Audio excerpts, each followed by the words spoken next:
मित्रांनो, आचार्य 90 FM yo on रेडिओमध्ये मी तेजस्विनी आपल्या सगळ्यांचं स्वागत करते. मित्रांनो, आजच्या आपल्या वाचू आनंदे या सदरामध्ये आपण आमंत्रित केलं आहे श्री दिनार थवी सर यांना. थवी सर, तुमचं खूप खूप स्वागत आहे आमच्या आचार्य 90 FM स्टुडिओमध्ये. नमस्कार.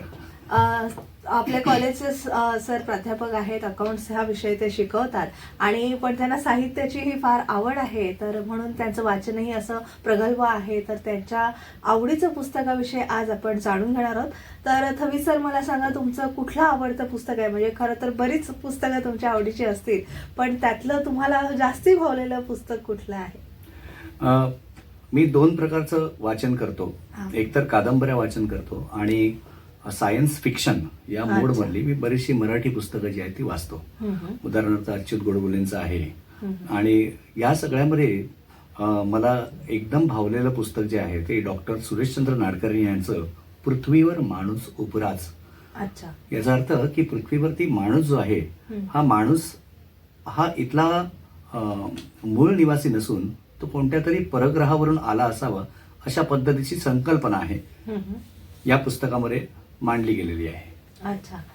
आणि ह्याचा जो कन्सेप्ट आहे, तर म्हणजे सारांश आपण म्हणू की त्या पुस्तकाचा गर्भ आपण म्हणू, तो काय नेमका आहे, म्हणजे कशावर आधारित आहे, त्याविषयी थोडंसं सांगा. थोड्याफार प्रमाणामध्ये हे पुस्तक वाचताना हे पुस्तक माझ्या वाचनामध्ये 2009 मध्ये आलो, ज्या वेळेला मी काही कालावधी करता विश्रांती घेत होतो 2 जॉबमधून, आणि त्यावेळेला माझं अवांतर वाचन होत होतं. त्यावेळेला मला हे पुस्तक वाचनामध्ये आलं. आणि या पुस्तकामध्ये लेखकाने डार्विनच्या सिद्धांतवादाला, डार्विनचा जो उत्क्रांतीवाद जो आहे त्याला कुठेतरी चॅलेंज केल्यासारखं, कुठेतरी आव्हान दिल्यासारखं मला वाटतं.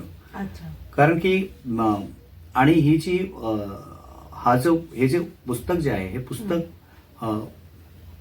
वर्तमानपत्रांमधल्या लेखांचं हे संकलन आहे. लोकसत्तेमध्ये काही लेख लिहिले गेले डॉक्टर सुरेशचंद्र नाडकर्णींनी, आणि मग त्यानंतर काही कालांतराने ते लेख जे आहेत त्यांचं कंपायलेशन झालं आणि कंपायलेशन केल्यानंतर हे पुस्तक निर्माण केलं गेलं आहे. अच्छा.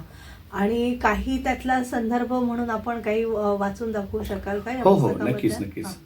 उदाहरणार्थ विकास सिद्धांताप्रमाणे सुमारे 2 अब्ज वर्षापूर्वी आपण पाहिलं, अगदी प्राथमिक अवस्थेत ते जीव आले असं आपल्याला डार्विन सांगतो. ऑर्गॅनिक इव्हॅल्युएशन जे आहे हे डार्विनने आपल्या मनामध्ये फार पूर्वीपासून ठासवलं गेलेलं आहे. परंतु आपण पृथ्वीवरती बऱ्याचशा अशा गोष्टी पाहतो. ह्या गोष्टी पाहताना आत्ताच्या सामान्य माणसाला या गोष्टी शक्य होतील का, याबाबतीत जर आपण प्रश्न विचारला तर त्या बाबतीत फार मोठं एक संभ्रम निर्माण होतो, किंबहुना त्याची उत्तरं आपल्याला मिळू शकत नाहीत. उदाहरणार्थ विकासाच्या सिद्धांताप्रमाणे आपण पाहिलं तर ज्या पद्धतीने जीव विकास पावत गेले, ती प्रगती होत असताना बरेचसे शारीरिक बदल होत गेले. जसं की आपण म्हणतो की आपल्या मनुष्याला शेपटी होती आणि शेपूट नंतर कालांतराने निघून गेली. परंतु आत्ता जर आपण जर समजा मनुष्याची जर संरचना पाहिली तर ती संरचना, उदाहरणार्थ पिरॅमिड्स घ्या किंवा बाकीच्या बऱ्याचशा गोष्टी घ्या, यातले जे मोठे मोठे जे दगड आहेत हे दगड उचलण्याकरता आवश्यक असणारी जी शक्ती आहे ती शक्ती त्या आत्ताच्या व्यक्तीमध्ये नाही. मग उत्क्रांतीवादामध्ये ज्यावेळेला मनुष्य विकसनशील होता आणि विकास पावत गेला तर त्याची शक्ती ही वृद्धिंगत व्हायला हवी होती, तर ती वृद्धिंगत न होता त्याची शक्ती कमी कशी काय झाली, या बाबतीमध्ये लेखक प्रश्न विचारतो आणि कुठे ना कुठे मग त्या पुस्तकाची सुरुवात होते. बरोबर. नक्कीच. कारण पूर्वी असं जसं म्हणाला तुम्ही, इव्हॉल्युशनमुळे आपल्याला सगळे बदल झाले, पण इव्हॉल्युशनमुळे जसं आपण शेपटी आपली गेली असं आपण म्हणतो, नंतर माकडापासून आपल्या थोडा आपण स्थित्यंतर झाली असं म्हणतो, पण शक्ती जी आहे, मानवाची शक्ती आहे, ती कुठे गेली? ती शक्ती तरी म्हणजे वृद्धिंगत व्हायला हवी होती असं जे तुम्ही म्हणताय. तर काही पुस्तकाचा भाग तुम्ही थोडासा वाचून दाखवावा, म्हणजे आमच्या वाचकांनाही उत्सुकता आहे या विषयाबद्दल. हो. याची प्रस्तावना मांडताना लेखकाने काही गोष्टी आपल्याला उजागर करण्याचा प्रयत्न केला आहे. म्हणजे पृथ्वीवर माणूस उपराज हे मेहता पब्लिकेशनचं जे पुस्तक आहे, आणि हे पुस्तक ते लिहित असताना ते म्हणतात की विकासाच्या सिद्धांताप्रमाणे सस्तन प्राण्याच्या 3 उपजाती निर्माण झाल्या आणि यामध्ये ड्रायपिथेकस जर्मन आहे, पासून चिंबांझी आणि ड्रायपिथेकस डार्विन आहे, म्हणजे जो डार्विनने उत्क्रांतीवाद मांडला त्या पद्धतीने मानव निर्माण झाला असं लेखक आपल्या संपूर्ण ज्या शास्त्रीय ज्या सगळ्या वाचनातून आपल्याला सांगण्याचा प्रयत्न करतो. परंतु प्रश्न असा आहे की 2-2.5 फुटी ट्रायपिथेकस जर तुम्ही युट्यूबवरती वगैरे पाहिलं तर तुम्हाला साधारण त्याची आकृती तुम्हाला दिसेल की मनुष्य पूर्वी कसा होता, तर तो 2 ते 2.5 फुटी होता आणि त्यातून तो मानव निर्माण झाला. हा एकदम कसं निर्माण झाला असेल? अगदी आपण जर म्हटलं की मानवाचा भूतकाळ 10 लक्ष वर्षाचा जेमतेम जर आपण मांडला तर तो देखील त्याच्या बाबतीतलं देखील आपलं ज्ञान जे आहे ते विस्कळीत स्वरूपात आहेत. म्हणजे चतुष्पाद अवस्थेपासून आपण द्विपाद अवस्थेपर्यंत स्थित्यंतर कसं घडलं, याला ही जी संकल्पना आहे या संकल्पना डार्विन कुठेही आपल्याला असं पुरेसं असं उत्तर देत नाही. असं का झालं या बाबतीतही त्याच्याकडे काही उत्तरं नाहीत. ड्रायपिथेकसच्या जेमतेम 200-300 घनसेंटीमीटर आकाराच्या लहानशा मेंदूपासून आत्ताचा जो आपल्या मानवाचा जो मेंदू आहे आणि त्या मेंदूच्या जोरावरती आपण एवढी सगळी प्रगती साधतोय, तर हा चमत्कार कसा काय झाला यामध्ये डार्विन आपल्याला कुठेतरी सांगताना निष्फळ होतोय असं वाटतं. आणि मग आपल्या मनामध्ये बरेचसे प्रश्न निर्माण होतात की हा उत्क्रांतीवाद खोटा की खरा. आणि मग त्याची सुरुवात आपल्या या पुस्तकातून होते. म्हणजे उदाहरणार्थ पुस्तकाची सुरुवात पहिल्या चॅप्टरपासून जेव्हा पहिल्या चॅप्टरपासून भागातून जेव्हा करतात त्यावेळेला ते इन्का संस्कृतीच्या बाबतीवर म्हणतायत की जवळजवळ जगाच्या पाठीवर 1,00,000 मैलांपेक्षा देखील डॉन व्हॅन डॉनिकेन म्हणून एक आर्किओलॉजिस्ट होते. त्यांनी प्रवास केला आणि त्यांना काही ठिकाणी काही गोष्टी सापडल्या. उदाहरणार्थ आपण जर समजा दक्षिण अमेरिकेमध्ये गेलो तर दक्षिण अमेरिकेच्या चिली वगैरे भागामध्ये आपल्याला कातळावरती फार मोठे मोठे असे नकाशे सापडतात. आणि हे नकाशे नेमके का रेखाटले गेले, इतक्या वर्षानंतर ते नकाशे जसेच्या तसे आहेत, तिथे कोणत्याही प्रकारची वनस्पती प्रजनन करत नाही, उपजीवित होत नाही. याचा अर्थ तिथे कोणत्या प्रकारचं केमिकल, अशा पद्धतीचे जे दगड आहेत ते दगड कशा पद्धतीने त्यांनी शोधले. ही जी ताकद होती, ही ताकद आपल्याला आत्ता का नाहीये, ती शोधण्याचा प्रयत्न करतो लेखक. म्हणजे वेस्टॉन वेधशाळेचे संचालक आणि अमेरिकन नौदलाचे कार्टोग्राफर जे होते त्यांनी हे आश्चर्य व्यक्त केलंय की अंटार्क्टिका खंडाचा जो काही भूप्रदेश आहे तो बर्फाच्छादित होता, तो कोणीही पाहू शकला नाही. असं असताना देखील वास्को द गामाला जो नकाशा सापडला त्या नकाशामध्ये अंटार्क्टिकाचा उल्लेख आहे आणि त्याच्या बाबतीतलं आलेखन आहे. हे कसं काय शक्य झालं? म्हणजे आज आपण ड्रोन वगैरे वापरून एक पृथ्वीचं आपल्याला एक साधारण बाह्य स्वरूप दिसतं, परंतु हे हजारो लाखो वर्षापूर्वी त्या लोकांना कसं काय अवगत होतं? तर लेखक असं म्हणतो की कदाचित त्यावेळेला अशा पद्धतीचं विज्ञान किंवा त्या पद्धतीची वैज्ञानिक प्रगती होती, किंबहुना ती प्रगती होत असताना इथल्या मानवाला कोणाशी तरी साथ होती. आणि ही ज्याची साथ मिळाली तो कदाचित बाहेरचा होता किंवा मानव कदाचित बाहेरचा होता, परग्रहावरून आला होता. त्याला असं म्हणायचं या पुस्तकाच्या शेवटी की आज जे आपण सर्वजण आहोत हे बाहेरून आलेलो आहोत. इथले जे वन्यजीव आहेत बाकीच्या सर्व जीवांशी आपण जर तुलना केली तर आपण पूर्णपणे वेगळे आहोत. आपली जीवन पद्धती वेगळी आहे आणि ती जीवन पद्धती इतर कोणत्याही प्राणीशी किंवा इतर कोणत्याही बॅक्टेरियाशी म्हणा जीवाशी कुठेही ती साधर्म्य पावत नाही.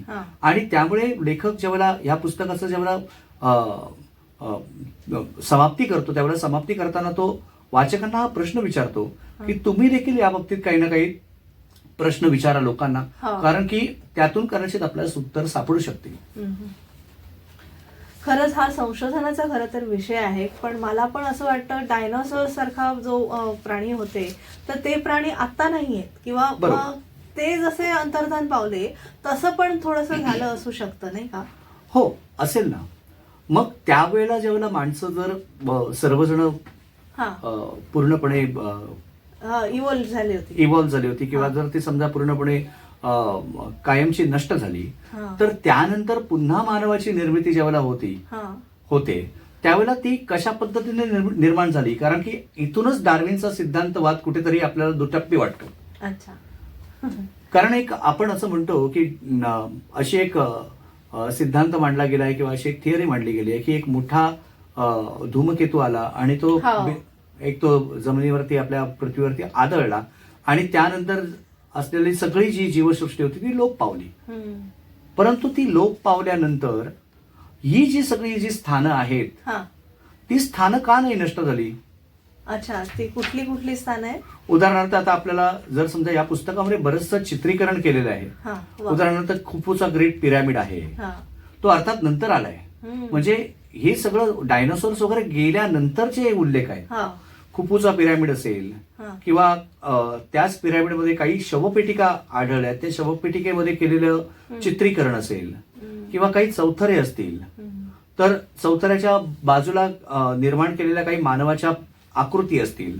अगदी आपण स्फिंक्स वगैरे सारखं आपण जर समजा शिल्प घेतलं जे वाळवंटामध्ये आहे, तर त्या वाळवंटामध्ये त्यांना ते शिल्प का असं काढावं असं वाटलं? बरोबर. तिथे अशा कोणत्या प्रकारची माणसं हा. जीवन जगत होती? हा. तुम्हाला एक सांगतो, या पुस्तकामध्ये 50व्या पानावरती फॅराव दुसरा रॅमिनेस याची एक सुवर्ण प्रतिमा आहे आणि ही सुवर्ण प्रतिमा सध्या लंडनच्या एका म्युझियममध्ये आहे.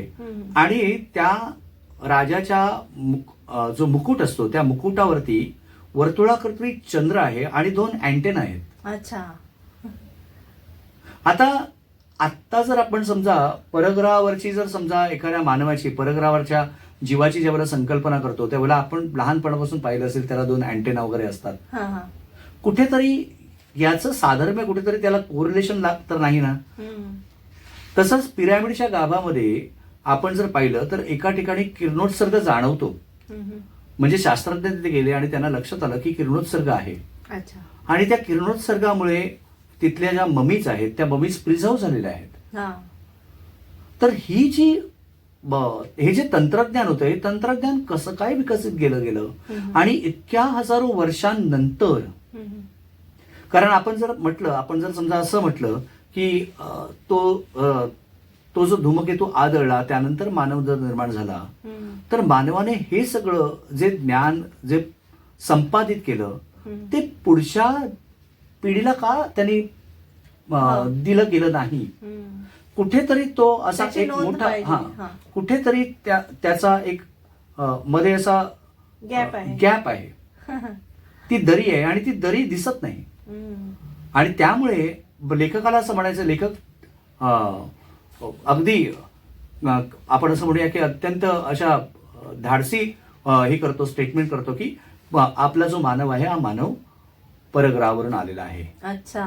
किंवा जर ते ओरिजिनल माणसं असतील तर त्या ओरिजिनल माणसाला तेवढी ताकद परग्रहावरच्या माणसांबरोबर लढण्याची नव्हतीच. मग ते नेस्तनाभूत झाले असते, ते पूर्णपणे कालानुरूप म्हणजे कालविपर्याय झाले असते. परंतु असं न होता मानव आहेत याचा अर्थ त्यांना सोबत करणारे कोणतरी परग्रहावरचे होते किंवा हीच परग्रहावरची माणसं नंतर आपल्या सगळ्या शक्ती घेऊन गेले आणि मानव उरला.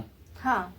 पण अजूनही आपण म्हणतो की पृथ्वी हा एकच असा ग्रह आहे की तिथे मानव जात आहे आणि कुठल्याही बाकीच्या ग्रहावर ते शक्य नाहीये किंवा अजून आपल्याला शोधही लागलेला नाहीये की दुसरी कुठे चंद्रावर आपण आता प्रयत्न करतोय, चंद्रावर थोडी आपल्याला मानवजात दिसते का असा प्रयत्न करतोय. पण आतापर्यंतच्या संशोधनात तरी इतर ग्रहांवर माणूस आहे असं तर कुठे सिद्ध झालेलं नाहीये. त्यामुळे हे स्टेटमेंट कसं तुम्ही लागू करू शकता की परग्रहावरून माणसं आली आणि इथे? त्याच्यामागचं तुम्हाला नजाकाच्या पठारावरती विमानातून दिसणाऱ्या काही आकृती, त्या आकृतीमध्ये असं साधारण सांगण्यात गेलं आहे की पृथ्वीसारखेच काही ग्रह अजून आहेत. अच्छा. म्हणजे त्या ज्या प्रतिकृती ज्या आहेत त्या प्रतिकृतीमध्ये जर तुम्ही पाहिला तर तुम्हाला असं कुठे ना कुठे काही वर्तुळ दिसतील, सूर्य दिसतील आणि अशाच पद्धतीचा दुसऱ्या ठिकाणी एक सूर्य दिसेल. म्हणजे आज जी काही संकल्पना मांडली जाते हा. की आपल्या आकाशगंगेसारख्या हजारो आकाशगंगा या अंतराळामध्ये आहेत अच्छा. आणि कदाचित त्या आकाशगंगेमध्ये पृथ्वीसारखे काही ग्रह आहे. ग्रह असतील. ही जी संकल्पना आहे ही संकल्पना त्यावेळेला इन्का आणि नजाकाच्या पठारावरती हा. आपल्याला ती दिसते. बरं. तर त्यामुळे हे थोडंसं मी स्टेटमेंट करू इच्छितो की आपण जे आहोत ते आपण बाहेरून आलेलो आहोत. अच्छा. पण मग त्यांनी पण आपला शोध घ्यायला पाहिजे, म्हणजे पृथ्वीवर कोण आहे. कदाचित. हा. आणि त्यामुळेच लेखक म्हणतात की असं कदाचित होऊ शकेल की पुन्हा ही जी परग्रहावरची माणसं आहेत हा. ही आपले अवशेष म्हणजे मानव हा. पुन्हा मानवाला भेटण्यासाठी कधी ना कधी येतील. येतीलच नक्कीच. आणि मला असं वाटतं की 1960 पासून या पद्धतीचे बरेचशा आभास लोकांना झालेले आहेत. परग्रहावरून माणसं येतात हा. अशा पद्धतीचं आपण बऱ्याचशा ठिकाणी वर्णन केलेलं आपण पाहतो. हा. हा. बरोबर. हा. पण आपल्या हिंदू संस्कृतीला धरून मी तुम्हाला असं विचारते की हे कलियुग आहे आणि शेवटचं युग आहे असं आपण म्हणतो आहे. तर कलियुगाच्या दृष्टीने जर हे शेवटचं युग असेल तर यापुढे मग मानवाचं काय होईल, किंवा मग मानव पूर्णपणे नष्ट होणार की सगळेच, म्हणजे जसे डायनासोर गेले तसं उद्या मानवजात पण नष्ट होणार का? हा, कुठेतरी ना या लेखकाने पण या गोष्टीचा विचार करायचा असा हा. मी त्याचे काही उल्लेख दृष्टिक्षेप देण्याचा प्रयत्न केलाय त्याने. की त्यांनी असं सांगितलंय की ही जी उत्क्रांती आहे या उत्क्रांती कदाचित काही युग असतील आणि ती युग संपल्यानंतर एक पूर्णपणे विवर निर्माण होत असेल, एक पूर्णपणे पोकळी निर्माण होत असेल आणि त्यानंतर पुन्हा एक नवीन प्रजाती निर्माण होत असेल. परंतु हे सगळं होत असताना देखील आपण पुराण जेव्हा वाचतो त्यावेळेला पृथ्वीचा पूर्णपणे नाश होतोय. उदाहरणार्थ पृथ्वीवरती काहीच राहत नाही.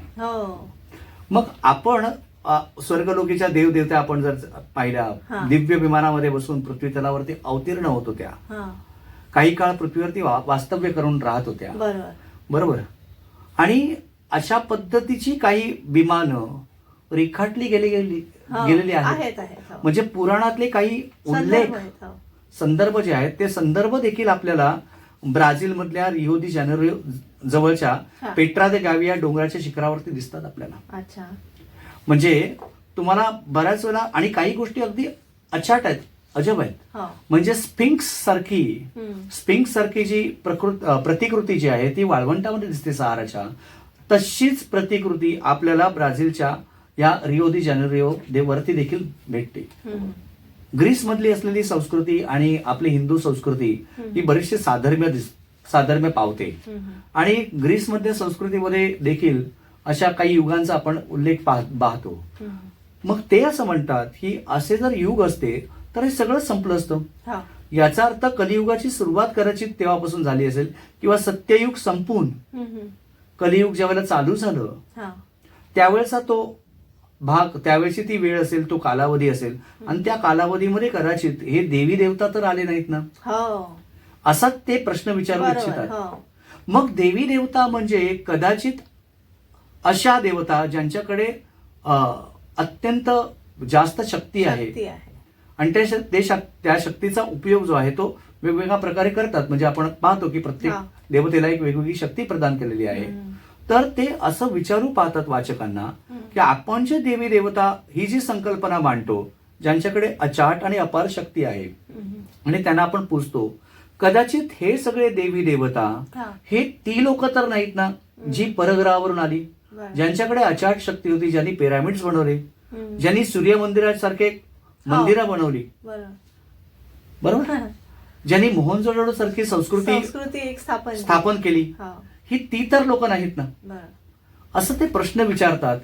आणि कुठेतरी ते आपल्याला एका विचाराच्या गर्तेमध्ये नेऊन टाकतात आणि पुढे वाचकांनाच सांगतात की तुम्ही पुढे आणखीन काही ना काही ज्ञान घेण्याचा प्रयत्न करा, कारण की माझ्याकडे ही लेखनाची मालिका होती आणि लेखमाला कुठेतरी संपलेली आहे आणि त्यानंतर ती कंपाईल त्यांनी केली आहे. अगदी छोटस पुस्तक, अवघ्या 80 पानामध्ये हे पुस्तक संपलं आणि हे पुस्तक वाचकाला एक विचार करायला भाग पाडतं. मला असं वाटतं वैज्ञानिक दृष्टिकोन ठेवणारा जो माणूस आहे त्याने हे पुस्तक वाचावं.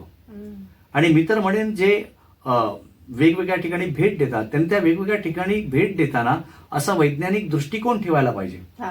कारण आता आपल्याला आता अलीकडची माहिती तुम्हाला माहिती असेल की कोकणामध्ये देखील कातळांवरती जशी शिल्प काही कातळ शिल्प दिसायला लागलेली हा. आहेत आणि ही कातळ शिल्प जी आहे ती कातळ शिल्प हजारो वर्षापूर्वीची आहेत असं म्हणतायत.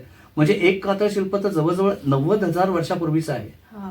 मग 90,000 वर्षापूर्वीचा मानव कसा होता त्याच्या बाबतीतले उल्लेख कुठेच का नाही. आणि ते जे उल्लेख आहेत ते उल्लेख आपल्याला परग्रहावरच्या माणसांसारख्या प्रतिकृतींसारखेच का दिसतात. अच्छा. म्हणजे आपण पौराणिक ज्या मालिका असतात त्या मालिकांमध्ये आपण एक सोन्याचे मुकुट चढवलेले वगैरे आपण देव ज्यावेळेला आपण म्हणतो त्याच वेळेला अशा सोन्याचे मुकुट चढवलेले देव त्याची चित्र आपल्याला कुठेच दिसत नाहीयेत. आणि ही सगळी चित्र दिसत आहेत हे सगळे आपल्याला संदर्भ सापडतायत. याचा अर्थ नक्कीच देव होते देवता होत्या परंतु हे देवता कदाचित या परग्रहावरून आल्या होत्या. जसं आपण म्हणतो की स्वर्गात होते. मग कदाचित हा स्वर्ग आणि स्वर्ग कुठे आहे कदाचित हा स्वर्ग कदाचित ते परग्रह असू शकतील जिथे अत्यंत अपरंपार सुबत्ता असेल वैज्ञानिक दृष्टिकोन असेल आणि विज्ञानाची प्रगल्भता असेल जी आपल्याकडे अजूनही नाही. बरोबर. नक्कीच. खूप छान पुस्तकाविषयी तुम्ही आज सांगितलं आणि आज आमच्या या वाचू आनंद या सदरामध्ये तुम्ही सहभागी झालात त्याबद्दल खूप खूप आभार. पुन्हा एकदा मी आपल्या प्रेक्षकांना सांगू इच्छिते पृथ्वीवर माणूस उपरा हे सुरेशचंद्र नाडकर्णी सरांचं पुस्तक तुम्ही आवर्जून वाचा जे मेहता पब्लिशिंग हाऊसतर्फे प्रकाशित करण्यात आलेलं आहे. तर थवी सर तुम्ही आज आमच्या आचार्य 90 FM स्टुडिओमध्ये आलात आणि वाचू आनंदेमध्ये सहभागी झालात त्याबद्दल खूप खूप आभार. धन्यवाद. धन्यवाद. तुम्ही देखील मला आमंत्रण दिलं आणि माझी आवड जी आहे ती आवड लोकांपर्यंत पोहोचवण्याचा मला मुबलक अवधी दिलात त्याबद्दल धन्यवाद. नक्कीच. आणि असंच आपण बरेच एपिसोड्स करणार आहोत या वाचू आनंदाचे. तर अजून कुठलं पुस्तक असेल तेव्हा तुम्ही नक्की सहभागी व्हा अशी मी तुम्हाला विनंती करते. प्रेक्षक हो वाचू आनंदे सदरामध्ये आपण आमंत्रित केलं होतं दिनार थवी सर यांना. पुन्हा वाचू आनंदेच्या पुढील सदरात भेटूया. तोवर मी तेजस्विनी आपला निरोप घेते. तुम्ही मात्र ऐकत राहा आचार्य 90 FM on radio. Thank you. Thank you. छान झालं.